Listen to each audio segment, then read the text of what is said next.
ఒక చిన్న గ్రామముండేది. పచ్చటి పంట పొలాలు, కస్తూరి వాసనల తాటి చెట్లు, గోపురాల గుడి. అందులో ఉండేది ఓ చిన్న పాప, సీత. ఆమె వయసు 10 సంవత్సరాలు. తెల్లటి చర్మం, చక్కని నల్ల జుట్టు, ఎప్పుడూ పచ్చటి ఫ్రాక్లో ముద్దుగా కనిపించేది. ప్రతిరోజూ సీత ఇంటి ముందు ఉన్న కొబ్బరి చెట్టుకి ఊయల వేసేవారు. అందులో ఊగుతూ పక్కనే ఉన్న పూల మొక్కలతో మాట్లాడేదిలా. ఒకరోజు ఓ చిట్టి చిలుక ఎరుపు ముక్కుతో తాటి చెట్టుపై కూర్చుంది. అది పాపను చూసింది. సీత కూడా ఆశ్చర్యంగా చూసింది. అలా ప్రతిరోజూ ఆ పిట్ట వస్తుండేది. సీత దానికి మామిడి ముక్కలు పెట్టేది. చిత్రంగా ఆ పాప చిలుక మధ్య స్నేహం ఏర్పడింది. ఒకరోజు చిలుక రాలేదు. సీత ఎదురుచూసి బాధపడింది.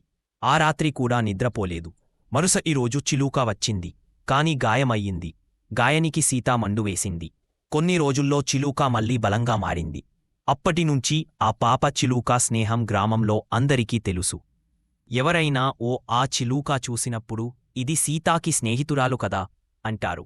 కథలో నీతి: మనసున్న పిల్లలు జంతువులకు, పిట్టలకు ఎంత ప్రేమ చూపగలరో తెలుసుకోవచ్చు.